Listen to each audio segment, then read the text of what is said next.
విశాఖపట్నంలో హైకోర్టు ఏర్పాటు చేయవలసిన ఆవశ్యకత ఎంతైనా ఉంది కాబట్టి దానికోసం ఒక కార్యాచరణ రూపొందించి విశాఖపట్నంలో హైకోర్టు బెంచ్ ఏర్పాటు చేయమని డిమాండ్తో వివిధ జిల్లాల నుంచి అంటే పాత శ్రీకాకుళం, విజయనగరం, విశాఖపట్నం, ఈస్ట్ గోదావరి నుంచి చాలామంది న్యాయవాది మిత్రులు వచ్చారు.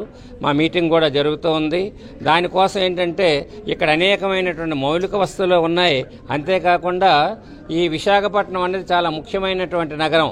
ఇండియాలోనే అత్యధిక వేగంగా డెవలప్ అవుతున్నటువంటి సిటీ కాబట్టి, అంతేకాకుండా ఉత్తరాంధ్ర తాలూకా కేసులే హైకోర్టులో చాలా వరకు అంటే సుమారు 43% వరకు ఉన్నాయి.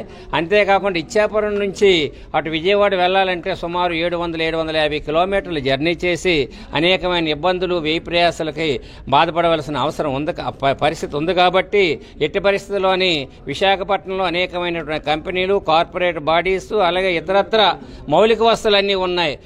విమాన ప్రయాణం, అటు షిప్పులు కానీ, లేకపోతే ఇటు రైలు మార్గాలు కానీ, లేకపోతే రోడ్డు మార్గాలు కానీ ఈ విశాఖపట్నం అన్ని విధాల అనుకూలంగా ఉంటుంది. దీనికోసం ఈరోజు ఇనీషియల్గా మీటింగ్ ఏర్పాటు చేశాం.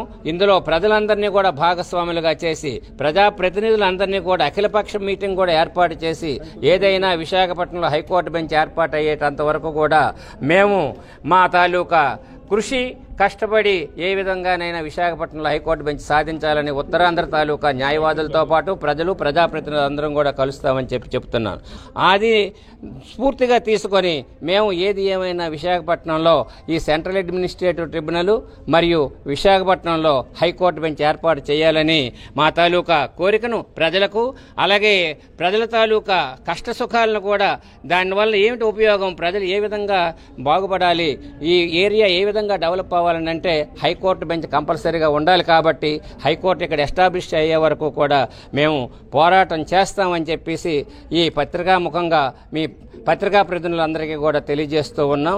ఈ విధంగా మాకు న్యాయవాదులందరూ కూడా మా విశాఖపట్నం అయితేనేమి, విజయనగరం, శ్రీకాకుళం, కాకినాడ ఏరియాల నుంచి వచ్చినటువంటి న్యాయవాది మిత్రులకు కూడా మా తాలూకా కృతజ్ఞతలు తెలియజేసుకుంటున్నాం.